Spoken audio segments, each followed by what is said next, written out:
আচ্ছা বলুন দেখি, একজন লেখকের সবথেকে বড় হাতিয়ার কি? হ্যাঁ, ঠিক ধরেছেন, একটা কলম। কিন্তু কি হবে যদি সেই কলমই হয়ে যায় সেই লেখকের জন্য অভিশাপ? কেন একজন লেখক চাইছেন সেই কলমকেই দূরে সরিয়ে রাখতে? সে প্রশ্নের উত্তর পাবেন আজকের ভৌতিক রাতের কাহিনী এপিসোডের প্রথম গল্পে। দেবদত্তা বন্দ্যোপাধ্যায়ের লেখা আজকের গল্প অভিশাপের আড়ালে।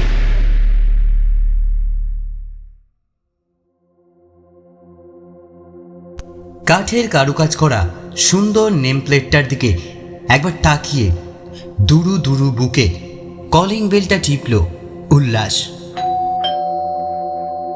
কয়েক সেকেন্ডের বিরতির পর দরজা খুললেন এক মাঝবয়সী ভদ্রমহিলা। মন্দারবাবুর সঙ্গে দেখা করতে চাই, উনি কি বাড়িতে? অ্যাপয়েন্টমেন্ট আছে? একটু মাথা চুলকে উল্লাস বলল, না মানে খুব দরকার। বাবু এভাবে কারোর সঙ্গে আজকাল দেখা করেন না। আসলে আমার প্রথম বই বেরিয়েছে, বইটা ওকে উৎসর্গ করেছি, সেটা দিতেই। কে রে মালতী, কে এলো এই ভর দুপুরে? ভিতর থেকে একটা বজ্র গম্ভীর গলা ভেসে এলো, সেই সঙ্গে দুটো চাকা গড়িয়ে আসার মৃদু আওয়াজ। আজ 3.5 বছর ধরে হুইল চেয়ার ওর নিত্য সঙ্গী। কয়েক বছর আগের এক দুর্ঘটনায় নিজের স্ত্রীকে হারান ভদ্রলোক এবং তার সঙ্গে নিজের চলন শক্তিও হারিয়ে ফেলেন। মন্দার বসুকে উল্লাস শেষ দেখেছিল 3 বছর আগে কলকাতা আন্তর্জাতিক বইমেলায়। সে বছর ওর লেখা আধার সপ্তক ভীষণ পাঠকপ্রিয় হয়েছিল। 7টি অন্ধকারের গল্প, একেবারে বাস্তব প্রেক্ষাপটে লেখা। বইটা বের হওয়ার কিছুদিন আগেই ঘটনাগুলো পরপর ঘটেছিল শহর ও শহরতলির বুকে। পাঠকদের যেটা অবাক করেছিল তা হলো ঘটনাগুলি ঘটার প্রায় সঙ্গে সঙ্গেই মন্দারবাবু তাদের ধুমলাটের মধ্যে বন্দি করেছিলেন। একদম টাটকা ঘটনা। আসল ঘটনাগুলো পুলিশ সমাধান করতে না পারলেও মন্দারবাবু তার লেখা গল্পগুলোতে বেশ সুন্দরভাবে সবটা মিলিয়ে দিয়েছিলেন। অন্তত 2টি কেসে তো পুলিশ অপরাধীকে খুঁজে পেয়েছিল মন্দার বসুর দেওয়া সূত্র ধরেই। এইসব কারণেই বেশ নাম করেছিলেন মন্দারবাবু। সৌম্য দর্শন বৃদ্ধ বসে আছেন হুইল চেয়ারে। উল্লাস তাড়াতাড়ি পা ছুঁয়ে প্রণাম করে নিজের পরিচয় দিল। আমি আপনার একজন গুণমুগ্ধ পাঠক বলতে পারেন। সেইবার বইমেলায় দেখা হয়েছিল আপনার সঙ্গে, তবে ভিড় পেরিয়ে কথা বলার সুযোগ পাইনি। আরে আবার এই পঙ্গুকে প্রণাম কেন? আমার কাছে কি দরকার? পঙ্গু হওয়ার পর থেকে আমি বলতে গেলে প্রায় গৃহবন্দী, তাই লেখাও ছেড়ে দিয়েছি বেশ কয়েক বছর। আসলে আমি মানুষের গল্প লিখতাম, বাস্তবের সঙ্গে কল্পনা মিশিয়ে জাল বুনতাম। কিন্তু যেদিন থেকে ওই হুইল চেয়ারের উপর নির্ভরশীল হলাম, লেখাও আমাকে ছেড়ে গেল। উল্লাস একটু অপ্রস্তুত হয়ে পড়ে, তারপর বলে, কিন্তু এই হুইল চেয়ারে বসেই বোধহয় আপনি আধার সপ্তক লিখেছিলেন, আর তার আগে লিখেছিলেন রাতের আগন্তুক, চোরাবালি, একের পর এক সফল থ্রিলার। আপনার এই লেখাগুলো এক একটা সম্পদ। ক্রাইমের এত খুঁটিনাটি বর্ণনা। তুমি পড়েছ লেখাগুলো? আমি আপনার সব লেখাই পড়েছি, তবে আমার মনে হয় আপনার শেষের দিকের লেখাগুলো লেখার সময় আপনার ব্রেন বেশ সক্রিয় হয়ে উঠেছিল। লেখাগুলো পড়লে তা বোঝা যায়। একটু হেসে মন্দারবাবু বললেন, তুমি বলতে চাইছো যে একটা অঙ্গ অকেজো হয়ে যাওয়ার পর আমার ব্রেন বেশি সক্রিয় হয়ে উঠেছে? কিন্তু আমার এই লেখাগুলো একদম ভালো লাগে না। সব লেখাতেই অন্ধকার আর অপরাধের গন্ধ। তাতে কি, পাঠক এসব পড়তেই বেশি ভালোবাসে। আপনার এ ধরনের লেখাগুলোই পাঠককে তৃপ্তি দেয়। কথাটা শেষ করে ঘুরে তাকায় উল্লাস, দেখে ভদ্রমহিলা কফি আর কুকিজ নিয়ে এসেছে। উল্লাস মন্দারবাবুর জন্য আনা বইটা বের করে বলে, আমিও টুকটাক কলম চালাই। আমার প্রথম সৃষ্টি আপনার নামে উৎসর্গ করেছি। উনি একটু হেসে বইটা হাতে নেন, বলেন, কি লেখো তুমি? গল্প, উপন্যাস আর এই একটু আধটু থ্রিলার। বাহ বাহ বাহ, বেশ। বইটা উল্টে পাল্টে দেখে বলেন, নাম লিখে সই করে দাওনি তো? আপনার সামনে সই করার স্পর্ধা নেই। একটু কুণ্ঠিত হই বলে উল্লাস, আরে আমি এক ফুরিয়ে যাওয়া লেখক, কজন আর মনে রেখেছে আমায়? উল্লাসের মনে হয় কেমন যেন এক বেদনা লুকিয়ে আছে মন্দার বাবুর গলায়। ও বলে, আপনি লেখাটা ছেড়ে দিলেন কেন? ছেড়ে দিলাম না, বোধ হয় লেখাই আমায় ছেড়ে গেল, আর আসে না। হুইল চেয়ার ঘুরিয়ে ঘরের এক কোণে বিশাল টেবিলটার কাছে গিয়ে বসলেন তিনি। বইটার উপর পরম মমতায় হাত বুলিয়ে বললেন, প্রথম বই প্রথম সন্তানের মতো, খুব যত্নে রাখতে হয়। মন্দারবাবু ওর প্রশ্নটা এড়িয়ে যাচ্ছেন দেখে উল্লাস বলল, আপনার শেষ উপন্যাস পড়ে কিন্তু মনে হয়নি আপনি ফুরিয়ে যাচ্ছেন।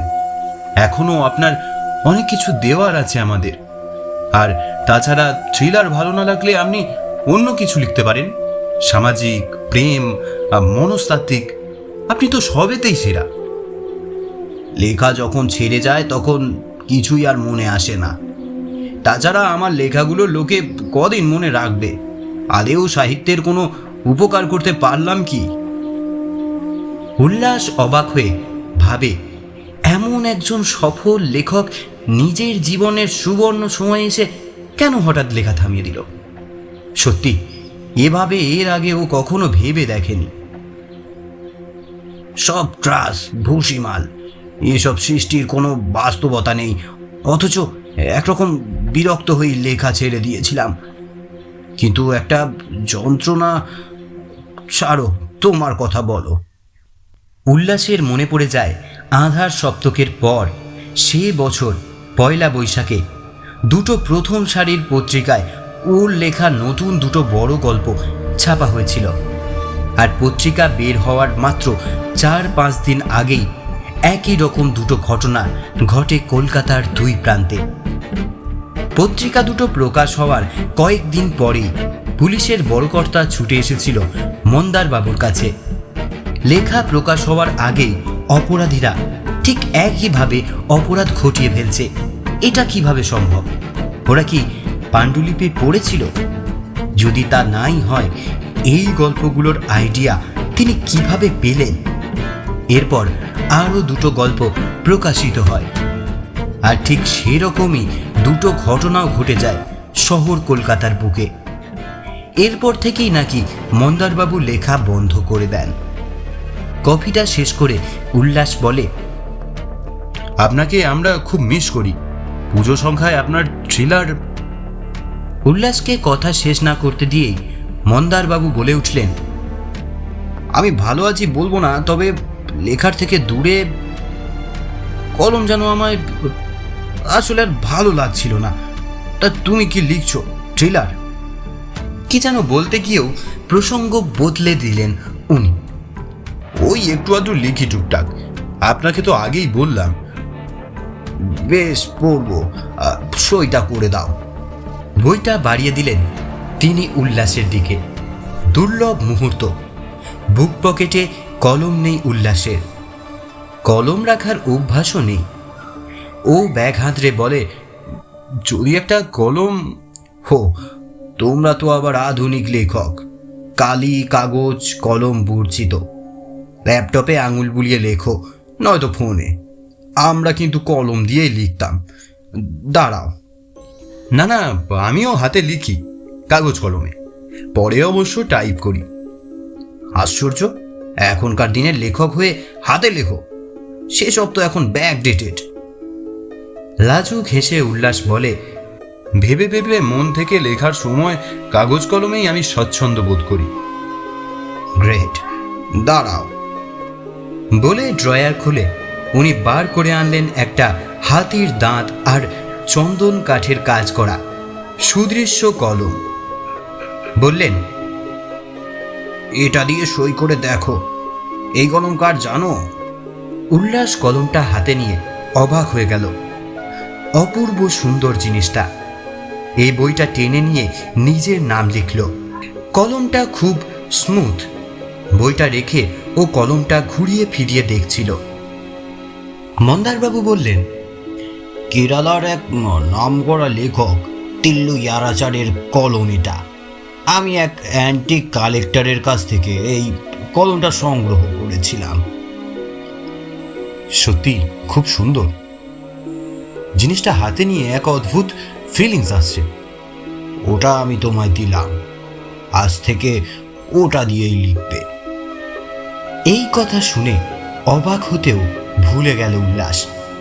এই অ্যান্টিক কলমটা আজ থেকে তার। এমন উপহার পাবে মন্দারবাবুর কাছ থেকে, সেটাও স্বপ্নেও কল্পনা করেনি। বাড়ি ফেরার পথে বারবার বুকে হাত দিয়ে দেখছিল কলমটা ঠিক জায়গায় আছে কিনা। বাড়ি এসেই লেখার খাতাটা টেনে নিয়েছিল। আজ এই কলমটা দিয়েই একটা গল্প লিখে ফেলবে।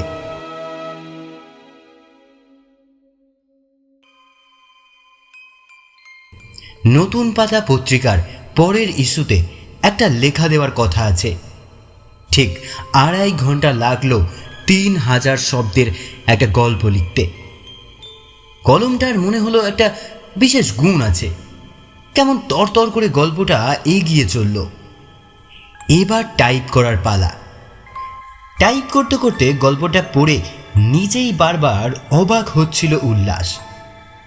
2-4টে থ্রিলার লিখলেও এমন মেদহীন ঝরঝরে থ্রিলার এর আগে কখনো লেখেনি। এ বোধ হয় মন্দারবাবুর আশীর্বাদের আর এই কলমের জাদু। রাতে আবার বসলো উল্লাস কাগজ কলম নিয়ে। ক্লক টাওয়ারের ঘড়িটায় যখন ঢং ঢং করে রাত 2টো বাজল, তখন সংবিত ফিরল তার। অনেকগুলো পাতা লিখে ফেলেছে সে, অথচ কি লিখেছে নিজেরই খেয়াল নেই।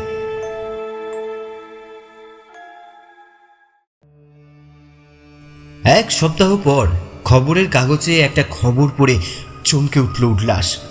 এ কি করে সম্ভব? সঙ্গে সঙ্গে নতুন পাতার সম্পাদককে ফোন করল। সম্পাদক সুজয় জানালেন ওরা গল্প পেয়েছে, পরের ইস্যুতে ছাপা হবে, শিডিউল হয়ে আছে। পাণ্ডুলিপি কে কে পড়েছিল?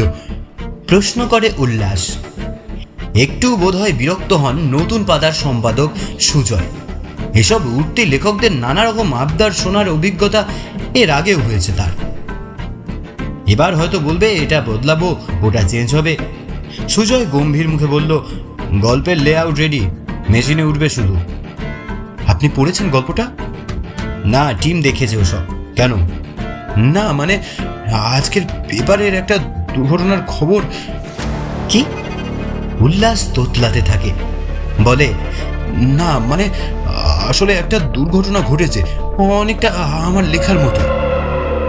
এমন তো হতেই পারে। বইটা বের হবে পরের সপ্তাহে। আপনার সৌজন্যের সংখ্যা পাঠিয়ে দেবো আমরা। ফোনটা কেটে যায়। কয়েক মিনিট বসে থাকে উল্লাস। অন্য গল্পটা 4 দিন আগে পাঠিয়েছিল প্রাগৈতিহাসিক পত্রিকার দপ্তরে। এই 4 দিনে আরও 2টো বড় গল্প লিখে ফেলেছে সে।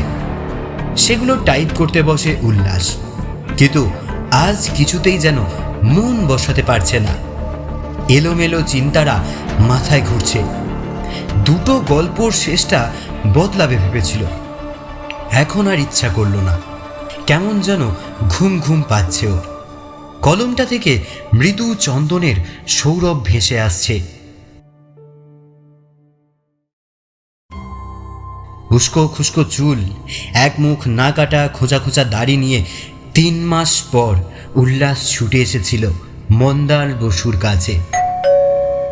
বেল বাজাতেই সেই ভদ্রমহিলা দরজা খুলে জানালো, মন্দারবাবু 6 মাসের জন্য মেয়ের কাছে কানাডায় গেছেন। বাড়ি ফেরার পথে উল্লাস ভাবছিল এবার সে কি করবে। হঠাৎ পকেটে ফোনটা বেজে ওঠে। এক প্রকাশকের ফোন। উল্লাসবাবু, আপনার নতুন উপন্যাসের প্রি বুকিং 700 ছাড়িয়ে গেছে, আসলে 2 মাস আগের বইটা এত হিট, তারপর যে ঘটনাটা ঘটলো কাকতালীয় হলেও এত মিল। আপনি এই সিরিজের 3য় উপন্যাসটা কবে দেবেন? ফোনটা কেটে দেয় উল্লাস। উপন্যাসগুলো সে লিখছে না, তার আঙুল ব্যবহার করে লিখিয়ে নিচ্ছে এই কলমটা। প্লট, ভাবনা, চরিত্র বিন্যাস কিছুই তার হাতে নেই, তবে অসাধারণ সব উপন্যাস। আর তারপর বই প্রকাশের কয়েক দিনের ভেতরেই ঘটনাটা বাস্তবে ঘটছে। হুবহু একই ঘটনা, একই অপরাধ, কিছুই করতে পারছে না সে। মাঝে মাঝে উল্লাসের নিজেকেই অপরাধী মনে হয়। কলমটা দিয়ে লিখতে লিখতে সে বাহ্য জ্ঞান হারিয়ে ফেলে। এক অভিশপ্ত কলম। কিন্তু মনে মনে যতবার ভেবেছে এই কলম দিয়ে আর লিখবে না, সব প্লট পালিয়ে যায়। অন্য কলম হাতে নিয়ে আর একটা শব্দও লিখতে পারে না সে। কিবোর্ডে ট্রাই করেছে, আঙুল চলছে না। এই কলমটা হাতে নিলেই লেখা আসছে স্রোতের মতো। এই 3 মাসে তার সব লেখাই সুপারহিট হয়েছে। এত অন্ধকার, এত রক্ত, এত অপরাধ সে লিখতে চায় না। কিন্তু এই কলম প্রেমের ফুল ফোটায় না, সমাজের সাধারণ গল্প বলে না, আলোর কথা বলে না। এ কলম শুধু অন্ধকারের গল্প লেখে, আর যা লেখে তা ভুলে যায় লেখার কয়েকদিনের মধ্যেই। কে বলতে পারে কলম যেমন তাকে ঘাড় ধরে লেখাগুলো লিখিয়ে নেয়, সেরকম কাউকে দিয়ে অপরাধগুলো করিয়ে নেয় কিনা। বাড়ি পৌঁছে কলমটা পকেট থেকে বের করে উল্লাস। কলমটাকে সে ছুঁড়ে ফেলতে যায়, কিন্তু পারে না। যেন আঠার মতো হাতের সঙ্গে লেগে থাকে সেই কলম। কলম থেকে চন্দন কাঠের সুন্দর গন্ধের বদলে এখন একটা ঝাঁঝালো গন্ধ বেরোচ্ছে। যেন কলমটা পছন্দ করছে না তার এই অভিপ্রায়কে। মন্দারবাবু কেন যে লেখা ছেড়েছেন এবার পরিষ্কার বুঝতে পারে উল্লাস। কলমটার হাত থেকে মুক্তি পেতেই তাকে উপহার দিয়ে মেয়ের কাছে চলে গেছেন তিনি। এ যেন সেই সিন্দবাদের বোঝার মতো, যতক্ষণ না অন্য কাউকে কলম দেওয়া হচ্ছে ততক্ষণ এই কলম তাকে রেহাই দেবে না। উল্লাসও ভাবে অন্য কাউকে উপহার দিয়ে নিস্তার পাবে, কিন্তু অনেক ভেবেও ওর পরিচিত কাউকে খুঁজে পেল না যাকে এই কলমটা দেওয়া যায়। উল্লাসের মন যেন ধীরে ধীরে অন্ধকারাচ্ছন্ন হয়ে আসে। সে বুঝতে পারে আবার একটা অন্ধকারের গল্প আসছে তার কলমে। কলমের পুঁতি গন্ধটা চলে গিয়ে যেন ফের চন্দনের গন্ধের আভাস পাওয়া যাচ্ছে। এরপর কি হবে উল্লাস জানে। বাহ্য জ্ঞানরহিত হয়ে ও লিখে ফেলবে একটা চরম অপরাধের গল্প। তারপর আর কয়েকদিনের মধ্যেই বাস্তবে ঘটে যাবে সেই ঘটনা। খুন হয়ে যাবে একজন বা অনেকজন নিরপরাধ ব্যক্তি, বা হারিয়ে যাবে ফুলের মতো কয়েকটা মেয়ে। চকিতের মধ্যেই ইতি কর্তব্য স্থির করে ফেলেন উল্লাস। হাতে যদি না থাকে তাহলে কলমটা লেখাবে কিভাবে? নাকি একেবারে ঢাকি শুদ্ধ বিসর্জন দিয়ে দেবে? ভাবলে সিন মুখে মিক্সার গ্রাইন্ডারটা হাই স্পিডে চালিয়ে কলম সমেত ডান হাতটা বাড়িয়ে দেয় উল্লাস।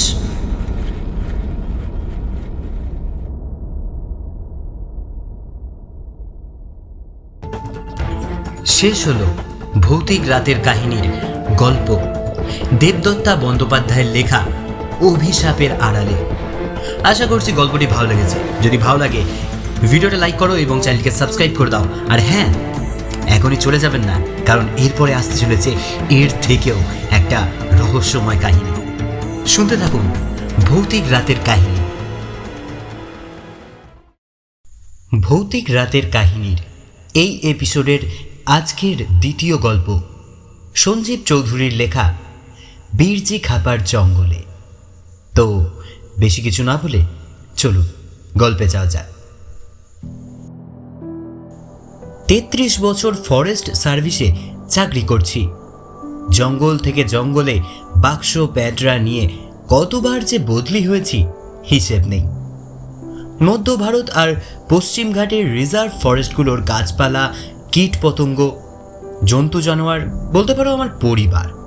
কিন্তু জঙ্গলের সঙ্গে দিনের আলোয় আমার যতটাই বন্ধুত্ব, রাতের অন্ধকারে ঠিক তার উল্টো। সার্ভিসে জয়েন করেই পোস্টিং হলো উড়িষ্যার সিমলিপাল টাইগার রিজার্ভে।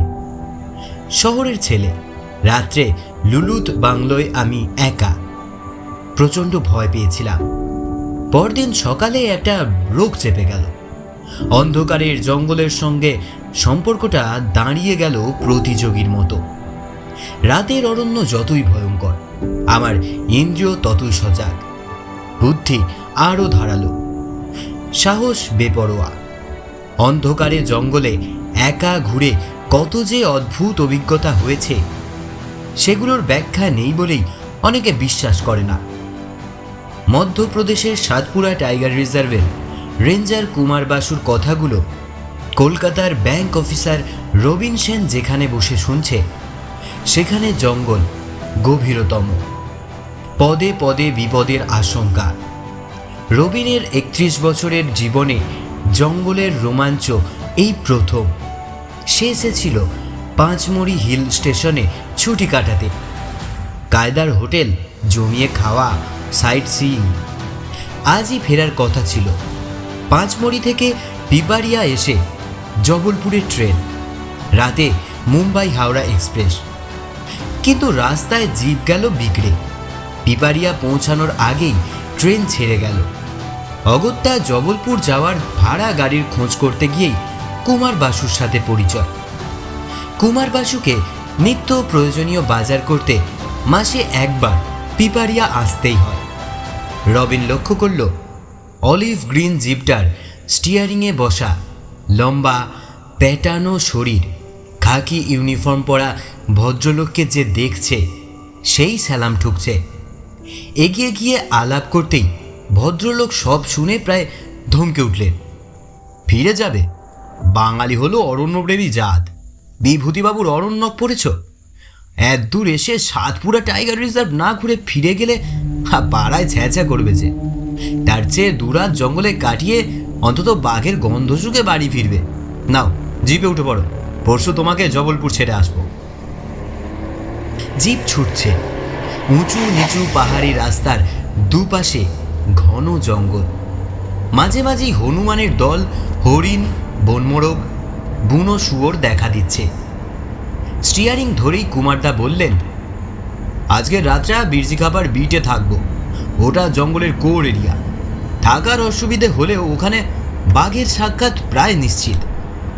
রবিন জেনে নিল জঙ্গলের কোর এরিয়া হলো যেখানে জন্তু জানোয়ারের অবাধ বিচরণের জন্য মানুষের উপস্থিতি আইনত নিষিদ্ধ। নজরদারির জন্য ফরেস্ট ডিপার্টমেন্ট জঙ্গলকে যে ছোট ছোট ভাগে ভাগ করে, তাদের বিট বলে। বিটের পরিচয় নাম এবং নাম্বার 2। বিরজিখাপা পৌঁছতে সূর্য ঢলে গেল। জঙ্গলের গভীরে সন্ধে নামছে। বিটের একমাত্র গার্ড ধুরন্ধর। লাল সবুজ রং করা ছোট্ট একটা ঘর, চারপাশে শাক সবজির বাগান ঘিরে চওড়া পরিখা। কুমারদা বললেন, এদিকে শুয়োর আর নীল গায়ের উপদ্রব খুব। ধুরন্ধর পরিখার উপর পাটাতন ফেলতেই জিপ ভিতরে ঢুকে গেল। রবিন বলল, এই বিপজ্জনক পরিবেশে গার্ডের কি প্রোটেকশন? কুমারদা হেসে বললেন, জানোয়ারদের জন্য ওই অভিজ্ঞতাই ওর প্রোটেকশন। পোচারদের মোকাবিলা করার জন্য একটা টর্চ আর একটা রাইফেল আছে। একটা সোলার পাওয়ার ওয়্যারলেস সেট আছে বটে, তবে বর্ষায় কাজ করে না। কুমারদা আর রবিন ধুরন্ধরের সবজি বাগানে খাটিয়ায় মুখোমুখি বসে। এক প্রস্থ চা বিস্কুট হয়ে গেছে। কোর এরিয়ায় আলো বা আগুন নিষিদ্ধ, পাছে জানোয়ারের অসুবিধে হয়। অন্ধকার ধীরে ধীরে জঙ্গলকে গ্রাস করছে।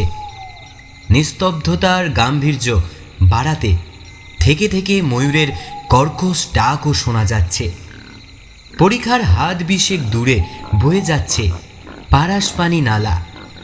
পাথরে ধাক্কা খেয়ে জলের এক টানা কুলুকুলু শব্দ হচ্ছে।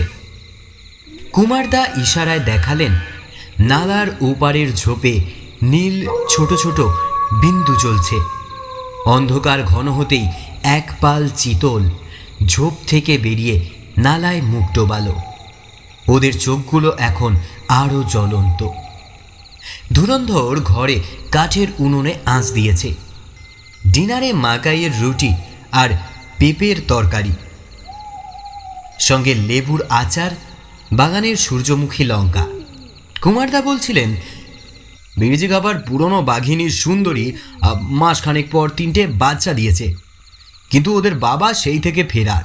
বাচ্চাগুলো এদিক সেদিক খেলে বেড়ায়, নালায় সাঁতার কাটে। চোখের আড়াল হলেই সুন্দরী ওদের মুখে করে ধরে নিয়ে এসে শাসন করে। ভারী সুন্দর লাগে দেখাতে। কিন্তু ইদানিং একটা বিপদ হয়েছে। অন্য বিটের একটা বাঘ মাঝে মাঝেই বিরজি খাবায় ঢুকে পড়ছে। ব্যাপারটা সিরিয়াস। সুন্দরী যদি বাঘটাকে মেনে নেয় তো ঠিক আছে, কিন্তু যদি টেরিটোরিয়াল ফাইট করে আহত হয় বা মারা যায়, ফুটফুটে বাচ্চাগুলোকে অন্য জানোয়ার মেরে ফেলবে।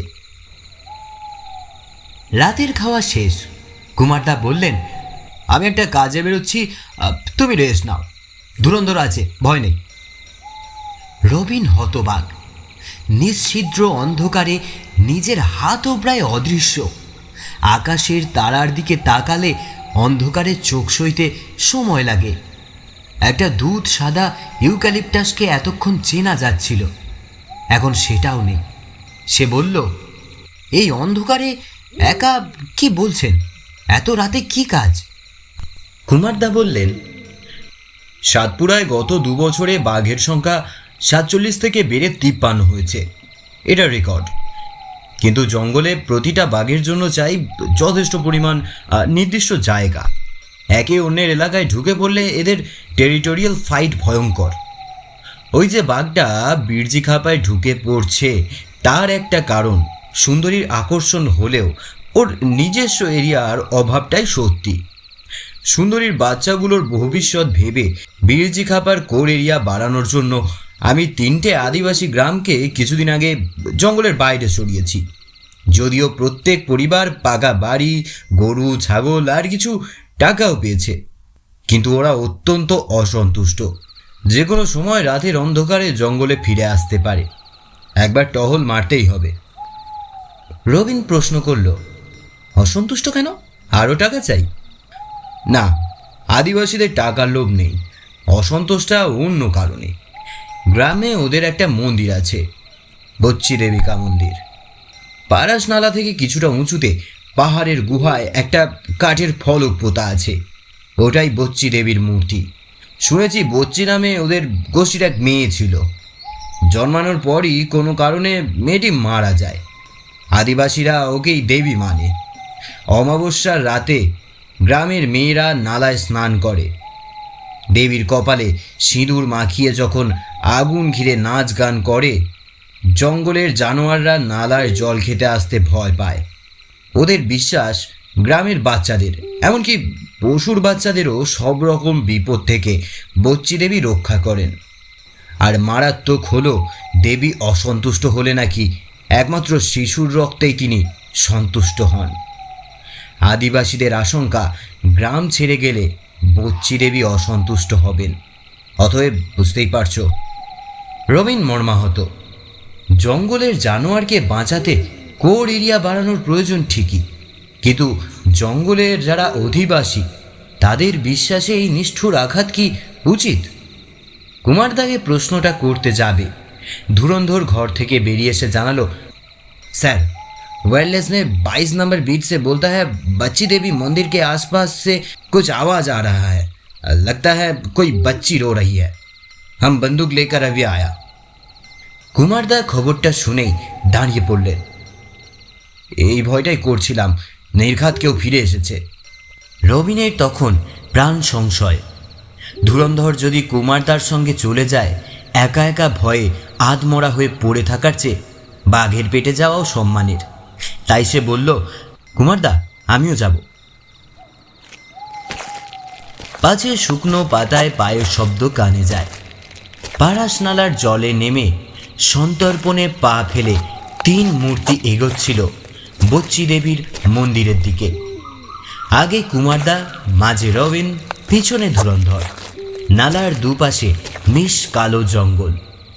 কিছু দূর যাওয়ার পর সত্যিই একটা কান্নার শব্দ ভেসে এলো। কুমারদা দাঁড়িয়ে বললেন, বাচ্চার কান্না বলেই মনে হচ্ছে। কয়েক মুহূর্ত আওয়াজের উৎস আন্দাজ করে ধুরন্ধরকে বললেন, শায়দ মন্দির সে, লেকিন কোই আদমি नहीं दिखता है। ধুরন্ধরও ঘাড় নেড়ে সম্মতি জানালো। রবিন অনেক চেষ্টা করেও অন্ধকারে কোথায় মন্দির হদিশ পেল না। কুমারদা বললেন তিনি আর রবিন বাঁ দিক দিয়ে মন্দিরের দিকে এগোচ্ছেন। ধুরন্ধর কুমারদার প্ল্যানটা বুঝেই ডান দিকের জঙ্গলে মিলিয়ে গেল। রবিনের খেয়াল হলো টর্চ আর রাইফেল দুটোই ধুরন্ধরের কাছে। কুমারদা নিরস্ত্র। অন্ধকারে কুমারদার গা ঘেঁষে রবিন যতই এগোচ্ছে কান্নার শব্দটা ততই কাছে আসছে, যেন কোনো শিশু মায়ের খোঁজে একবার চিৎকার করে কেঁদে উঠে হাঁপিয়ে যাচ্ছে, আবার কাঁদছে। কুমারদা আর রবিন এবার বেশ কয়েকটা বড় বড় পাথর বেয়ে উপরে উঠে একটা গুহামুখের সামনে দাঁড়ালো। এই গুহার ভেতর থেকেই কান্নার আওয়াজটা সারা জঙ্গলে ছড়িয়ে পড়ছে। একটু পরেই ধুরন্ধর এসে হাত নেড়ে জানালো সেও কোনো মানুষের দেখা পায়নি। কুমারদা ধুরন্ধরের থেকে টর্চটা নিয়ে রাইফেলের সেফটি ক্যাচটা অন করতে বলেই গুহার ভিতরে আলো ফেললেন। আশ্চর্য, কান্নাটা সঙ্গে সঙ্গে থেমে গেল। টর্চের আলোয় বচ্চি দেবী দর্শন দিলেন। কুচকুচে কালো কাঠের ফলকে খোদাই করা দুটো বড় বড় চোখ, নাকে নোলক, পুরু ঠোঁট, কপালে মেটে সিঁদুরের প্রলেপ। কুমারদা গুহার ভিতরে ঢোকার জন্য পা বাড়াতেই ধুরন্ধর ওর হাতটা চেপে ধরে নিষেধ করল। রবিন ভয় পাচ্ছিল, গুহার ভিতর যদি কোনো জানোয়ার লুকিয়ে থাকে, নির্ঘাত মৃত্যু। ও চেঁচিয়ে উঠল, কুমারদা যাবেন না। ততক্ষণে কুমারদা গুহার ভিতরে। টর্চের জোরালো আলোয় ভয় পেয়ে এক ঝাঁক বাদুড় এক পাশ থেকে ওপাশে উড়তে শুরু করেছে। বিশ্রী চেঁচি ডাক আর ডানার ঝাপটানোর শব্দ গুহার দেওয়ালে প্রতিধ্বনিত হচ্ছে। হতবুদ্ধি রবিন আর ধুরন্ধর গুহার বাইরে দাঁড়িয়ে। কয়েক মুহূর্ত পর দেবী মূর্তির পিছন থেকে কুমারদার গলা, রবিন দেখে যাও। পূজারীদের পরিত্যক্ত মন্দিরের অবহেলিত দেবী মূর্তির পা থেকে কোমর অবধি উইপোকার ঢিবি। সাদা উইপোকাগুলো দেবীর শরীরে কিলবিল করছে। রবিন আর্তনাদ করে উঠল, সর্বনাশ, দেবী তো প্রচণ্ড অসন্তুষ্ট হবেন কুমারদা, কি হবে?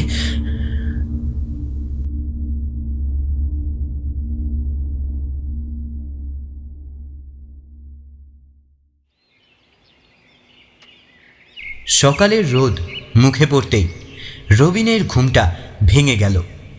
রাত্রে কুমারদা ক্যাম্প খাটে শুয়েছিলেন, ধুরন্ধর মেঝেতে। দুজনেই নেই।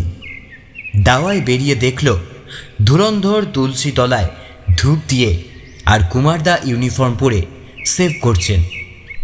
বললেন, গুড মর্নিং, রেডি হয়ে নাও, জিপ নিয়ে রাউন্ডে বেরোবো।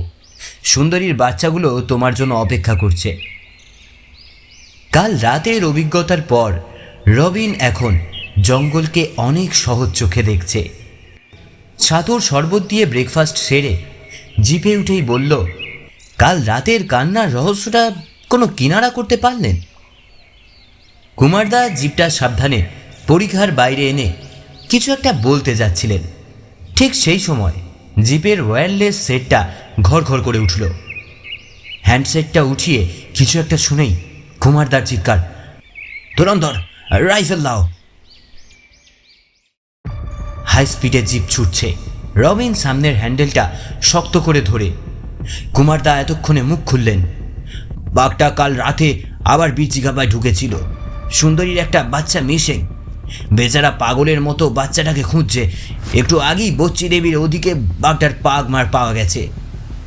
বচ্চি দেবীর গুহা মন্দিরের একটু দূরে জিপটা রেখে রাইফেলটা তুলে দিয়ে কুমারদা বললেন, ফলো মি। বাতাসে বোটকা গন্ধ, শিশির ভেজা মাটিতে বড় বড় 5 আঙুলের ছাপগুলো দেখে বোঝাই যাচ্ছে জানোয়ারটা গুহা মন্দিরের দিকেই গেছে। কুমারদার চোখ শিকারের মতো ঘুরছে, থেকে থেকেই মাটিতে পায়ের ছাপে নজর। গুহার নিচে অবধি পৌঁছে বললেন, হলো না রবিন, ও নোংরো কিংবা পিছুয়ার দিকে চলে গেছে। ওদিকে পায়ে হেঁটে যাওয়া অসম্ভব। পাগমারগুলো এখনো পুরো শুকোয়নি, তার মানে ভোরের দিকেই ক্রস করেছে। যাক, ও আর বীরজিখাপায় আসবে বলে মনে হয় না। চলো সুন্দরীর ওদিকে যাই, বাচ্চাটার জন্য চিন্তা হচ্ছে। বচ্চি দেবীর মন্দিরের গায়ে একটা বট গাছের ডালে অসংখ্য লাল সুতো বাঁধা দেখে রবিনের কৌতূহল হলো। বলল, ওগুলো কি কুমারদা? কাল অন্ধকারে দেখতে পাইনি। আদিবাসীরা মানত করে বট গাছে সুতো বাঁধে। রবিন এক মুহূর্ত কি ভাবল, চলুন না কুমারদা, সুন্দরীর বাচ্চাটার জন্য একটা সুতো বেঁধে চাই। কুমারদার চোখ রবিনের চোখে। একজন শহরের মানুষকে জঙ্গলের জানোয়ারদের প্রতি এতটা দরদি দেখে তার দৃষ্টিতে আনন্দ। বললেন, চলো। বটগাছের গোড়ায় সুতো সিঁদুর রাখাই ছিল। দুজনে দুটো সুতো বেঁধে বচ্চি দেবীকে প্রণাম করার জন্য গুহায় ঢুকতে গিয়েই দাঁড়িয়ে গেল। ভিতরে বিশ্রী পচা গন্ধ আর অসংখ্য মাছি উঠছে। বাইরে থেকেই দেবীর পায়ে প্রণাম জানাতে গিয়ে দুজনে যা দেখল, সে ভয়ঙ্কর দৃশ্য না দেখলেই ভালো ছিল। হলুদ ডোরাকাটার সুন্দরীর বাচ্চার প্রাণহীন দেহটা বচ্চি দেবীর পায়ে পড়ে রয়েছে। বেচারার দেহ থেকে কেউ একটা পা ছিঁড়ে নিয়ে গেছে। দেবীর পায়ে চাপ চাপ লাল রক্ত।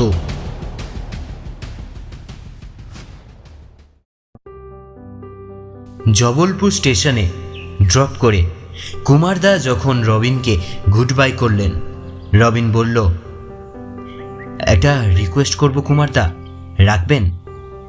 কুমারদা জিপে স্টার্ট দিয়ে হেসে বললেন, বীরজিখাপার কোর এরিয়া আগে যা ছিল তাই থাকবে, প্রমিস।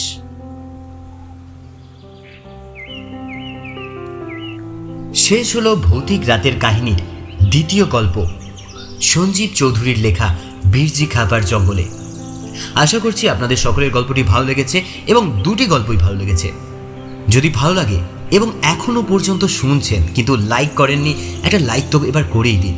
আর হ্যাঁ, চ্যানেলটিকে সাবস্ক্রাইব করে বেল আইকন অল করে দিন এই ধরনের গল্প আরও পেতে। দেখা হচ্ছে পরবর্তী গল্পে। ভালো থাকবেন।